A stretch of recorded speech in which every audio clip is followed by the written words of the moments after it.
జై శ్రీ మాతాజీ అండి.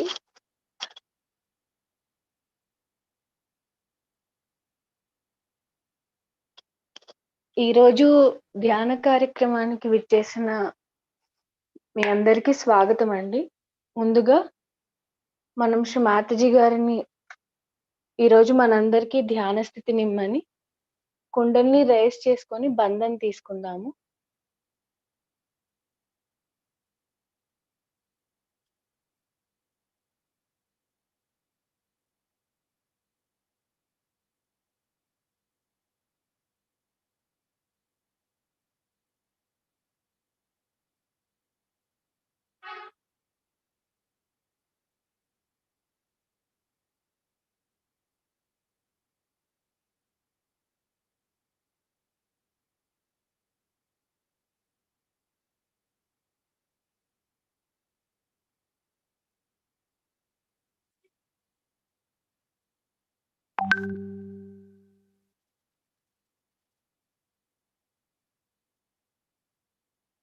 మన రెండు చేతులను భూమాత మీద కానీ భూమాత వైపు కానీ ఉంచుతాము.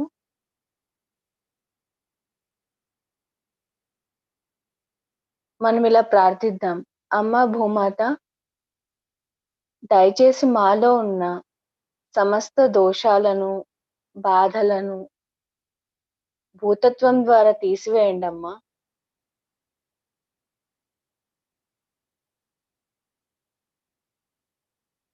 మీలో ఉన్న ఓర్పును, సహనాన్ని మాకు ప్రసాదించండి అమ్మా.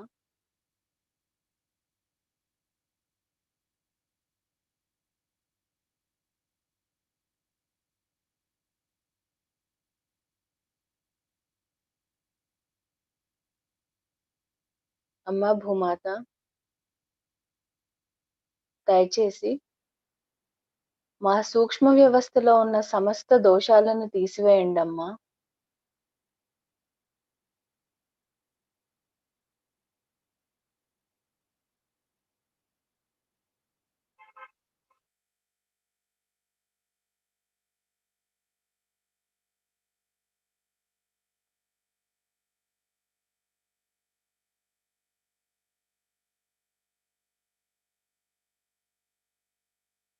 మన రెండు చేతులను శ్రీ మాతాజీ గారి వైపు ఉంచుదాము.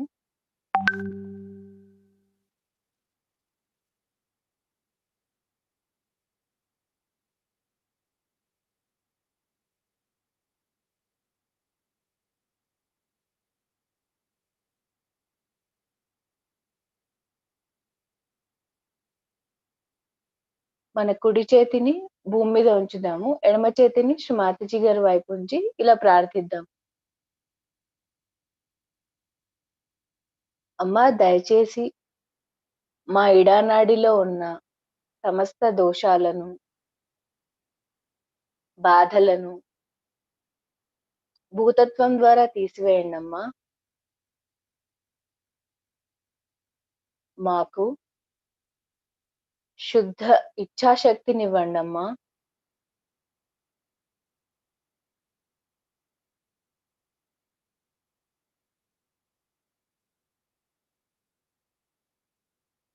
శ్రీ మాతాజీ, దయచేసి మాకు శుద్ధ ఇచ్ఛాశక్తినివ్వండి అమ్మా.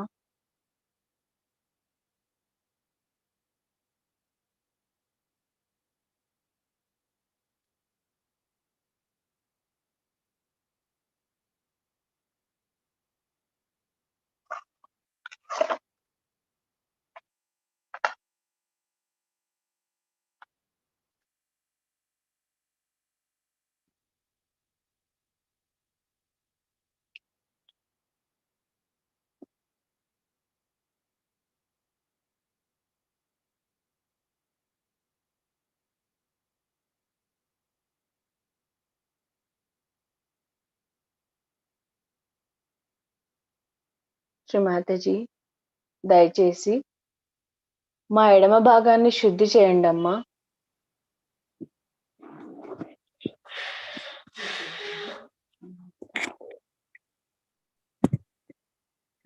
మనలో ఇంకా ఎవరికైనా ఎడమ చేయి బరువుగా కానీ వేడిగా కానీ ఉంటే మనస్ఫూర్తిగా శ్రీ మాతాజీ గారిని వేడుకుందాం. అమ్మా, మా అందరికీ శుద్ధ ఇచ్ఛాశక్తినివ్వండమ్మా.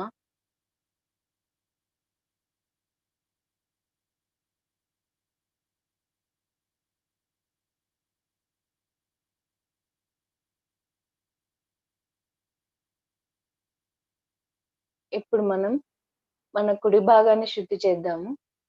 శ్రీ మన కుడి చేతిని శ్రీ గారి వైపు, ఎడమ చేతిని ఆకాశం వైపు ఉంచుతాము.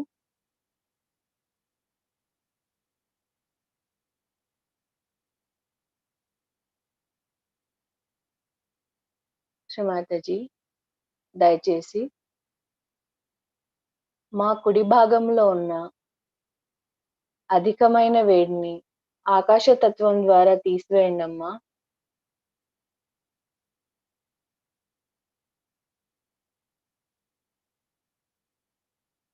మాకు శుద్ధ క్రియాశక్తినివ్వండమ్మా.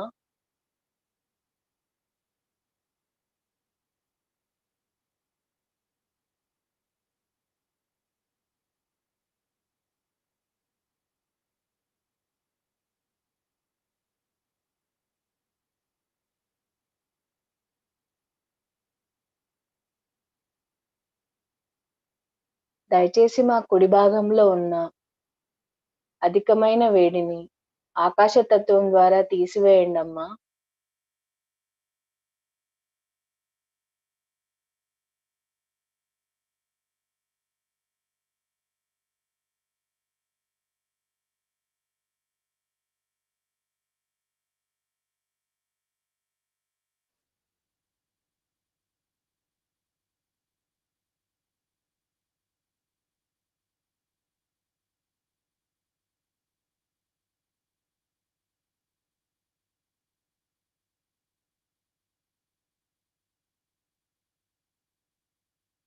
మన 2 చేతులను ఇప్పుడు శ్రీ గారి వైపు ఉంచుతాము.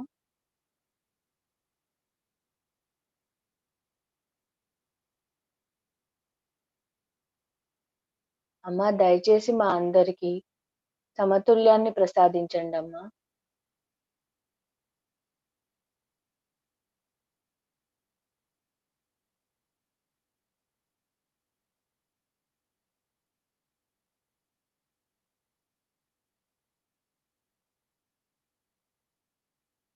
శ్రీ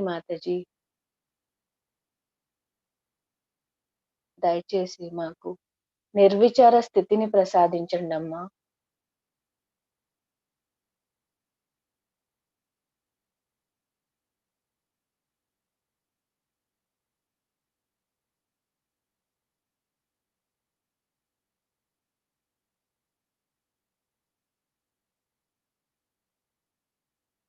మా ఇడా పింగళ నాడులను సమతుల్యం చేసి మా అందరికీ ధ్యాన స్థితిని ప్రసాదించండమ్మా.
త్రీ మహామంత్రాస్.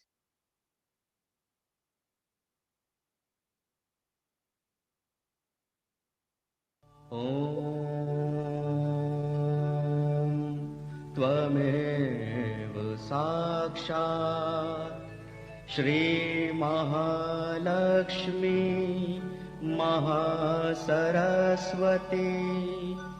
महाकाली त्रिगुणात्मिका कुण्डलिनी साक्षात् श्री आदिशक्ति माता जी श्री निर्मला देव्यै नमो नमः। ॐ त्वमेव साक्षात् श्रीकल्की साक्षात् श्री आदिशक्ति माता जी श्री निर्मला देव्यै नमो नमः। ॐ त्वमेव साक्षात् श्रीकल्की साक्षात् श्री सहस्रार स्वामिनी मोक्ष प्रदायिनी माता जी श्री निर्मला देव्यै नमो नमः।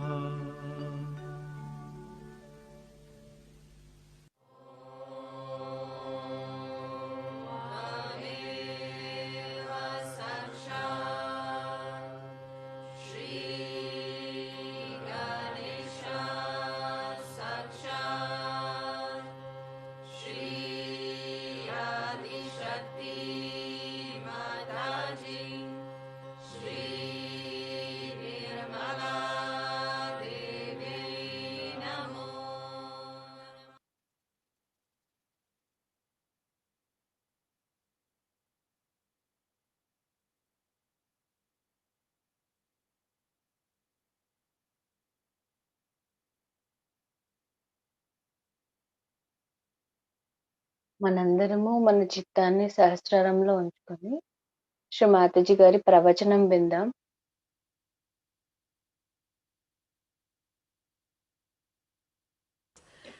When she goes to the Agya Chakra, which represents, as you say, the third eye, whatever you may call it, it is between the optic chiasma and it looks after the pituitary and the pineal body.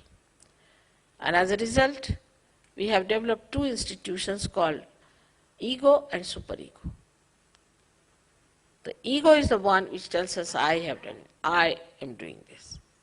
Both these institutions are sucked in by the enlightenment of this center. And that's how the thing opens out. And all your karmas are sucked in. So there's no problem of karmas. Only human beings think that they are doing karmas. Animals don't. They have no sense of sin or anything. They are completely under the bondage of God. So in Sanskrit they are called as Pashu, means under the bondage. But we are the ones who have got freedom. That's why we think that we have done this and we have done that. We should not do this, we should not do that. But when the Kundalini rises and she awakens this center, then both these things are sucked in. And when they are sucked in, then you do not do any karmas anymore. You just are in a karma. You do everything. I mean, I travel, such a lot, and I have a family, and everything is there. But it's just happening. I'm just seeing it. I'm not doing anything as such. So when you are also awakened, there's no obligation. It's just happening. It is so. Is here where we should understand this center is bestowed upon by the great life of Christ. Christ is there. And they said that he died for our sins, died for our karmas, is a fact. Because when he is awakened, these two institutions are pulled inside. And you get your Kundalini out there. It opens out. And this bone, which has been calcified, opens out. And the Kundalini pierces through. And this is what it is that he died for our sins. But still the theory is extended that we must suffer. Why should we suffer? He has suffered for us already. and is already written by Thomas, who was traveling to India via Egypt, where he wrote the treatise, and he said that why should we suffer? Christ has already suffered for us, and he's talked everything about Sahaja Yoga. He said it is an experience of self-realization and everything. And that book now is out in England.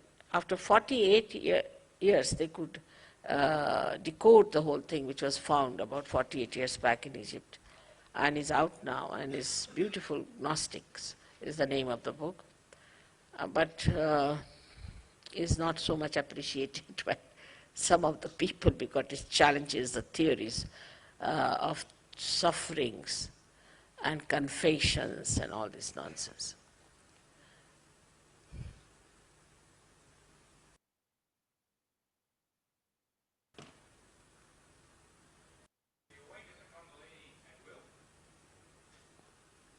జై శ్రీ మాతాజీ అండి.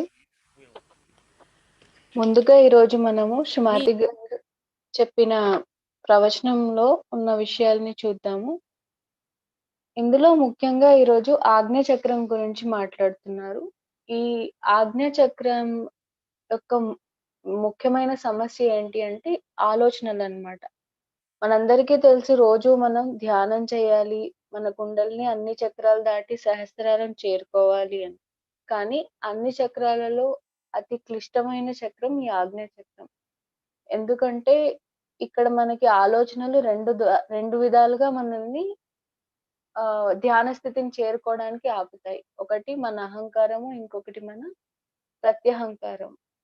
అయితే కొన్ని గ్రంథాల్లో మనం ఈ ఆజ్ఞ చక్రాన్ని మూడవ కన్ను అని కూడా చెప్పడం శ్రీ మాతాజీ గారు మనకి ప్రవచనంలో చెప్పారు. దీన్ని సైంటిఫిక్ గా అంటే శాస్త్రీయంగా చెప్పాలి అంటే ఆప్టిక్ హయాస్మా అంటారన్నమాట.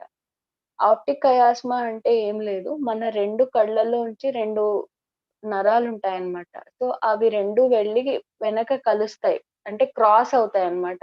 అందుకే మనకి సటిల్ సిస్టమ్ అంటే సూక్ష్మ వ్యవస్థలో కూడా ఇడానాడి, పింగళ నాడి, ఇడానాడి ఏమో రైట్ సైడ్ కి వెళ్ళి, పింగళ నాడి ఏమో లెఫ్ట్ సైడ్ కి వెళ్ళి మధ్యలో ఒక పాయింట్ ఉంది. సో అక్కడ మనకి ఆప్టిక్ హయాస్మా ఉంటుంది. అయితే ఈ స్థానంలో మనకి రెండు ముఖ్యమైన గ్రంథులు ఉంటాయి. పిట్యూటరీ గ్రంథి, పీనియల్ గ్రంథి. అంటే వీటిని తెలుగులో పీయూష గ్రంథి అంటారన్నమాట. దీన్ని అంటే మన బాడీలో ఉన్న వివిధ ఆర్గన్స్ అన్ని పనిచేయడానికి మనకి ఎండోక్రైన్ సిస్టమ్ అని ఒకటి ఉంటుంది. సో ఈ హార్మోనల్ ఇంబ్యాలెన్సెస్ అని వింటూ ఉంటాం మనం. సో ఈ హార్మోనల్ ఇంబ్యాలెన్సెస్ కానీ ఇవన్నీ ఏంటి అంటే ప్రతి ఆర్గన్ దగ్గర ఉన్న ఎండోక్రైన్ గ్లాండ్స్ పనిచేస్తాయి. కానీ వాటన్నింటినీ కంట్రోల్ చేసేది మనకి ఈ పిట్యూటరీ గ్లాండ్ అన్నమాట. అదే పీయూష గ్రంథి. అందుకే దీన్ని మాస్టర్ గ్లాండ్ అని కూడా అంటారన్నమాట. ఇందులో ముఖ్యంగా మనకు ఉన్న రెండు అడ్డంకులు ఏంటి అంటే ఒకటి అహంకారము, ఇంకొకటి ప్రత్యహంకారం. అహంకారం అంటే మనందరికీ తెలుసు, నేనే చేస్తున్నాను, నేను మాత్రమే చేయగలను, ఇలా ఆలోచించడాన్ని అహంకారం అంటారన్నమాట. అదే ప్రత్యహంకారం అయితే మన కట్టుబాట్ల వల్లను, మన కర్మల వల్లను ఎక్కువగా వస్తుంది. అయితే ఈ ఐనెస్ అంటే నేను అనే భావం ఎక్కువగా మానవులకి త్వరగా వస్తుంది. అందుకే మనం ధ్యాన స్థితిని చేరుకోవడానికి చాలా ఇబ్బందులు పడుతుంటాం. అయితే ఎప్పుడు ఆత్మ సాక్షాత్వం ద్వారా మనకి ఎప్పుడైతే ఈ జాగృతి కలిగి లేదా మనలో ఒక ఎరక వస్తుందో, ఎన్లైట్మెంట్ అంటారు. అంటే భగవంతుని యొక్క వెలుగు వలన మనకి ఎప్పుడైతే మనం ఏమీ కాదు, కేవలం చేసేదంతా భగవంతుడే అన్న ఆ ఎరక వచ్చినప్పుడు మనందరికీ కుండలిని ఉద్ధానం చెంది ఆత్మ సాక్షాత్కారం దొరుకుతుంది. మనందరము సహస్రార చక్రాన్ని కూడా చేరుకోగలం. దీనికి ఈ రోజు మనకి ఇంకొక ఎగ్జాంపుల్ చెప్పారు. మనం చుట్టూ ఎన్నో పశువులని చూస్తూ ఉంటాం, కానీ వాటికి అహంకారం ఉండదు, నేనే చేస్తున్నాను లేకపోతే ఇలాగే చేయాలని. ఎందుకంటే అవన్నీ కంప్లీట్ గా పశుపతి అంటే శివుని కంట్రోల్లో ఉంటాయన్నమాట. అందుకే వాటిని పశువు అంటారు. కానీ మానవులకి పశువులకి ఉన్న ఒకే ఒక భేదం ఏంటంటే మానవులకు స్వేచ్ఛ ఉంది. అంటే ఏదైనా చేయాలి అన్న ఆలోచించే స్వేచ్ఛ ఉంది. అయితే ఇందులో మంచి చెడులు తెలుసుకోవడంలోనే మనం అంటే ఆత్మ పరిశీలన ఎందుకు చేసుకుంటాము అంటే ఏది మంచిది? మనం ఉద్ధానానికి, మనం ధ్యాన స్థితిని చేరుకోవడానికి లేదా ఒక మంచి మనిషిగా మారడానికి మనకి ఏదవసరం. కానీ ఈ ఆలోచన, విచక్షణ శక్తి పశువులకు ఉండదన్నమాట. సో, మనకి ఇంకొక విషయం చెప్పారు. ఎప్పుడైతే మన కుండలిని జాగృతి చెందుతుందో, ఈ కర్మలు, దోషాలు, పాపాలు వీటన్నింటి గురించి ఆలోచించాల్సిన అవసరం ఉండదు. ఎందుకంటే మన కుండలిని ఉద్ధానం చెందినప్పుడు, మన ఆజ్ఞా చక్రాన్ని దాటి మనం ఎప్పుడైతే సహస్రారాన్ని చేరుకుంటామో, వీటన్నింటి నుంచి మనకి ముక్తి లేదా మోక్షం లభిస్తుంది. అయితే శ్రీ మాతాజీ గారు ఇక్కడ తన జీవితంలో ఒక ఉదాహరణ చెప్పారండి. 1970 నుంచి సహజయోగం మొదలుపెట్టినప్పటి నుంచి చాలా దేశాల్లో శ్రీ మాతాజీ నిరంతరంగా ప్రయాణం చేసి ఎన్నో వేల మంది, లక్షల మందికి ఆత్మ సాక్షాత్కారం ఇచ్చారు. అయితే ఎప్పుడూ నేను అలసిపోలేదు. ఎందుకంటే నేను చేస్తున్నాను అని ఎప్పుడూ అనుకోను. అంటే ఒక స్త్రీమూర్తి ఇంత ట్రావెల్ చేసి ఇంతమందికి ఆత్మ సాక్షాత్కారం ఇచ్చినా తను ఎటువంటి వ్యయ ప్రయాసలను పొందలేదు. ఎందుకంటే పూర్తిగా భగవంతుడి శక్తితో తను ఈ పని చేశారు కాబట్టి, శ్రీ మాతాజీ గారు మనందరికీ సహజయోగాన్ని అందించగలిగారు. ఆ ఉదాహరణను గనక మనం తీసుకుంటే, మనం ఏదో ప్రతీదీ గొప్ప కార్యం చేసేస్తున్నాము, లేదా ఇది ఇలానే చేయాలి అన్న రకరకాల కట్టుబాట్లతో గనక మనం వదిలేసుకుంటే, ఆలోచనలు ముందుగా తగ్గి మనందరికీ చక్కటి ధ్యాన స్థితి లభిస్తుందన్నమాట. ఇంకొకటి మనకి ఈరోజు యేసుక్రీస్తు యొక్క జీవితం గురించి కొన్ని ముఖ్యమైన విషయాలు చెప్పారు. అయితే ఈ యేసుక్రీస్తు మనందరికీ తెలుసు. మన సూక్ష్మ వ్యవస్థలో ఆజ్ఞా చక్రానికి ఆయన అధిష్టాన దేవత. యేసుక్రీస్తు జీవితాన్ని గనక మనం గమనించినట్లయితే చుట్టూ ఉన్న ప్రజలందరి అంటే పాపాలు అంటే అప్పట్లో ఆయన ముఖ్యంగా వ్యాధులని లేదా వాళ్ళకున్న రుగ్మతలను నయం చేసేవాళ్ళు. సో, వాళ్ళందరి బాధలను, కర్మలను ఆయన స్వీకరించడానికే ఈ భూమి మీద అవతారం తీసుకున్నాడు.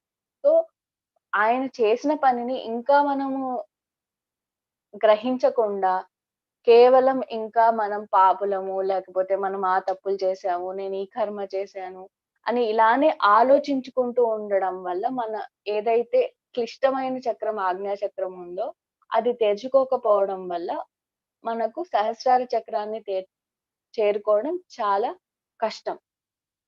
అయితే ఆయన శిష్యులలో ఒకరైన థామస్ ఒక పుస్తకాన్ని కూడా రాశారనమాట.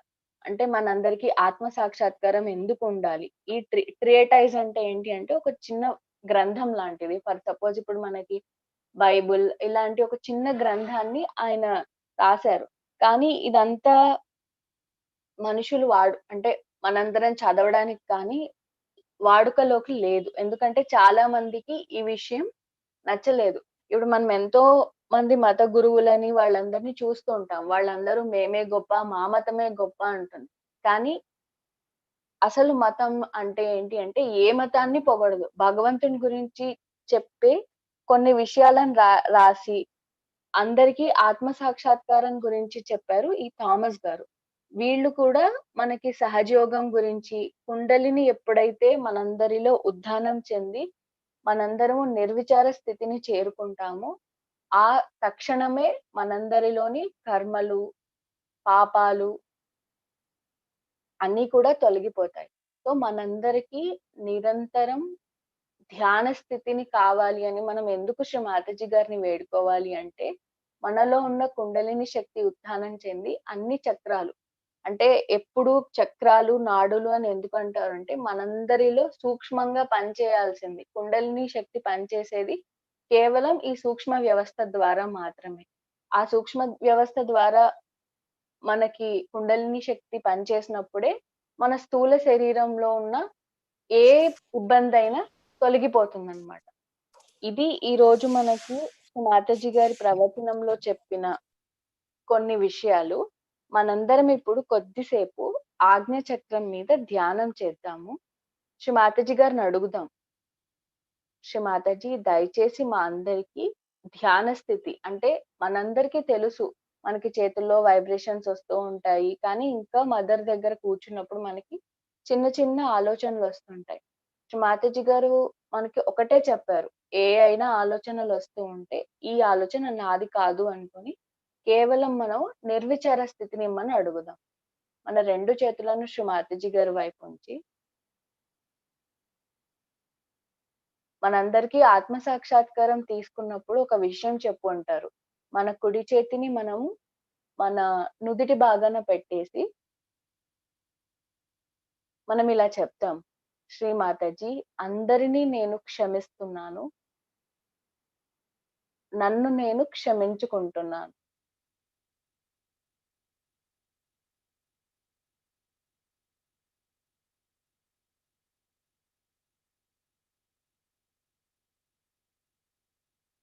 శ్రీ మాతాజీ,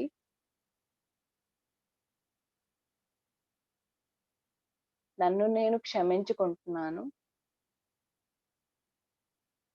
అందరినీ నేను క్షమిస్తున్నాను. దయచేసి మాకు క్షమాతత్వాన్ని ప్రసాదించండి.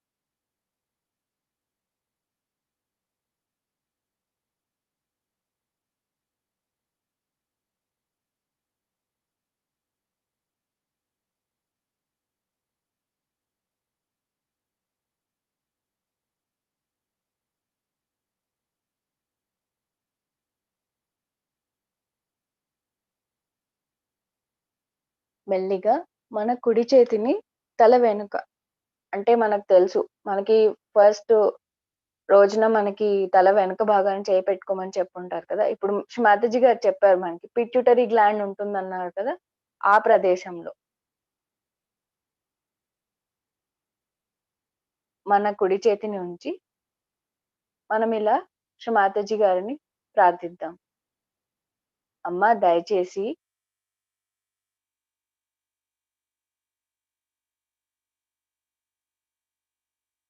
మాకు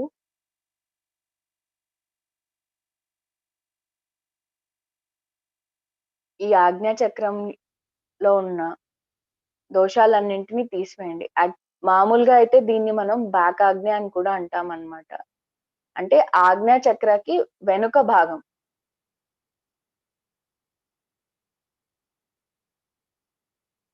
తెలిసి తెలియక మేమేమైనా తప్పులు చేసి ఉంటే మమ్మల్ని మనస్ఫూర్తిగా క్షమించండమ్మా.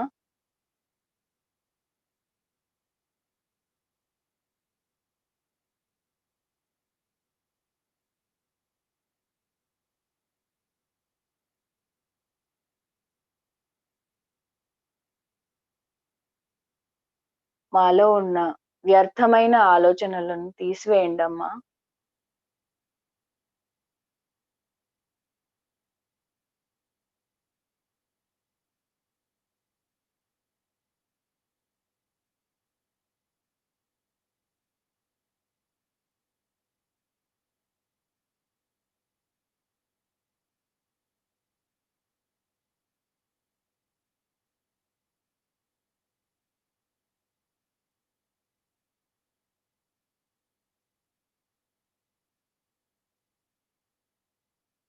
ఇప్పుడు మన 2 చేతులను శ్రీ మాతాజీ గారి వైపు ఉంచుతాము.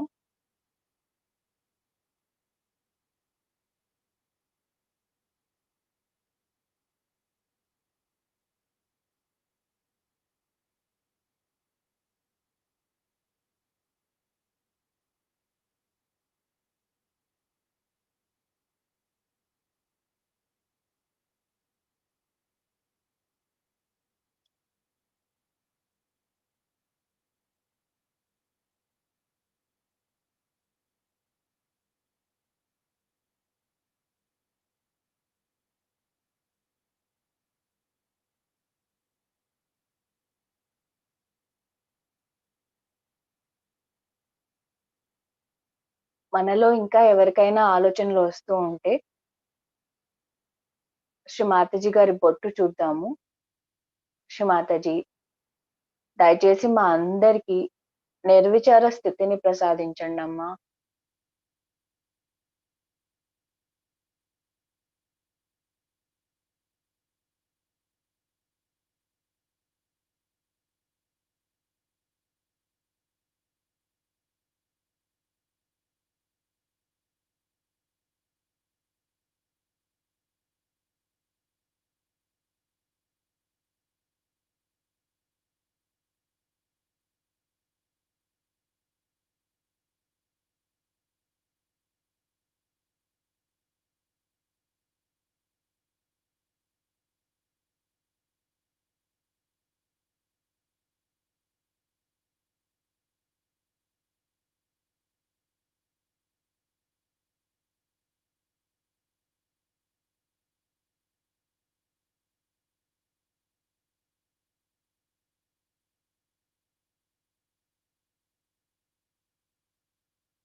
కొద్దిసేపు మ్యూజిక్ వింటూ మనం ధ్యానంలో ఉందాము.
జై మాతాజీ. ఈరోజు ఇంతటి చక్కటి ధ్యాన స్థితిని మనందరికీ ప్రసాదించినందుకు శ్రీ మాతాజీ గారికి హృదయపూర్వకంగా ధన్యవాదములు తెలుపుతూ మనందరం కుండలిని జాగృతి చేసుకుని బంధం తీసుకుందాం.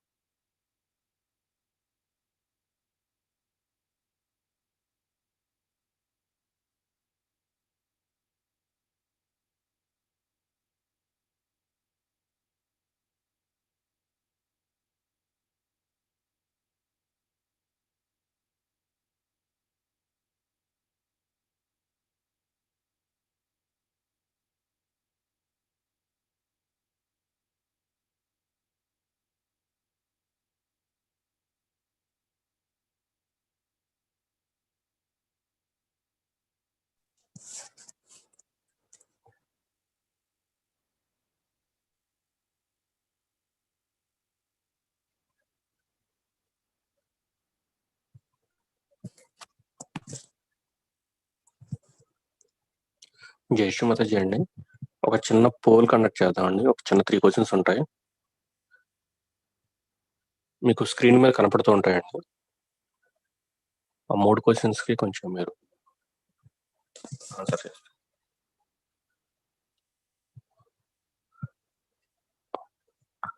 ఫస్ట్ క్వశ్చన్, మీకు చైతన్య తరంగాలు ఎక్కడ తెలిసాయి? మీరు జస్ట్ ఆప్షన్ మీద ప్రెస్ చేస్తే సరిపోతుందండి. ప్రెస్ చేసి నెక్స్ట్ బటన్ కొడితే సరిపోతుంది. మీకు చైతన్య తరంగాలు ఎక్కడ తెలిసాయి? కుడి చేతిలో, ఎడమ చేతిలో, కుడి చేతి వేళ్ల మీద, ఎడమ చేతి వేళ్ల మీద, అరచేతులలో, తలం మీద, పాదాలలో, వెన్నుపూసలో, ఏమీ తెలియడం లేదు. జస్ట్ మీరు ఆప్షన్ మీద ప్రెస్ చేస్తే కింద నెక్స్ట్ బటన్ హైలైట్ అవుతుందండి.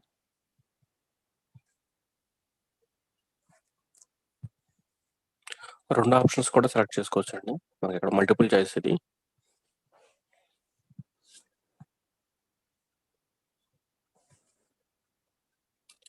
దయచేసి అందరూ ఆన్సర్ చేయడానికి ట్రై చేయండి. జస్ట్ ఆప్షన్ మీద మీకు ఎక్కడైతే తెలిసిందో, ఏమి తెలియకపోతే ఏమి తెలియడం లేదు అనే దాని మీద కూడా ప్రెస్ చేయొచ్చు. అక్కడ ప్రెస్ చేసి నెక్స్ట్ బటన్ వస్తుంది. నెక్స్ట్ కొడితే సెకండ్ క్వశ్చన్ వస్తుంది. సెకండ్ క్వశ్చన్, ధ్యానంలో ఉన్నప్పుడు మీ అనుభవాలు ఏమిటి? ఫస్ట్ వన్, ప్రశాంతంగా ఉంది, ఆనందంగా ఉంది, అలజడిగా ఉంది, ఏమీ తెలియడం లేదు, నిర్విచారంగా ఉంది.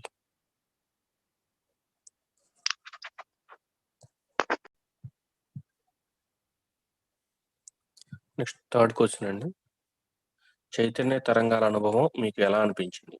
వేడిగా, చల్లగా, తిమ్మిరిగా, బరువుగా, వేళ్ల మొనల్లో గుచ్చుతున్నట్లుగా.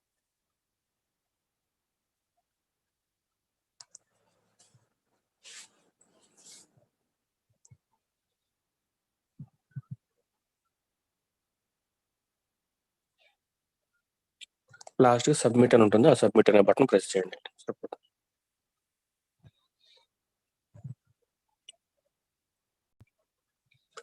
దయచేసి అందరూ ఆన్సర్ చేయడానికి ట్రై చేయండి అండి. ఎందుకంటే మాకు నెక్స్ట్ ప్రోగ్రామ్స్ ఎలా ఉండాలి అనే దాని మీద మాకు ఒక అవగాహన రావడం కోసం మాత్రమే ఈ పోల్ అండి. స్క్రీన్ మీద కనపడుతుంది. మీ చైతన్య తరంగాలు ఎక్కడ తెలిసాయి? కుడి చేతిలో 11.5-12%, ఎడమ చేతిలో 15%, కుడి చేతి వేళ్ల మీద 19%, ఎడమ చేతి వేళ్ల మీద 27%, అరచేతుల్లో 61%, తల మీద 38%, పాదాలలో 7.7%, వెన్నుపూస మీద 11.5%, ఏమీ తెలియడం లేదు 3.8%. సెకండ్ క్వశ్చన్, ధ్యానంలో ఉన్నప్పుడు మీ అనుభవాలు ఏమిటి? ప్రశాంతంగా ఉంది 61.5%, అలజడిగా ఉంది 3.8%, ఏమీ తెలియడం లేదు 7.7%, నిర్విచారంగా ఉంది 27%. చైతన్య తరంగాల అనుభవం మీకు ఎలా అనిపించింది? చల్లగా ఉంది 57%, తిమ్మిరిగా ఉంది 15.4%, బరువుగా ఉంది 7.7%, వేళ్ల మొనల్లో గుచ్చుతున్నట్లుగా ఉంది 19.2%.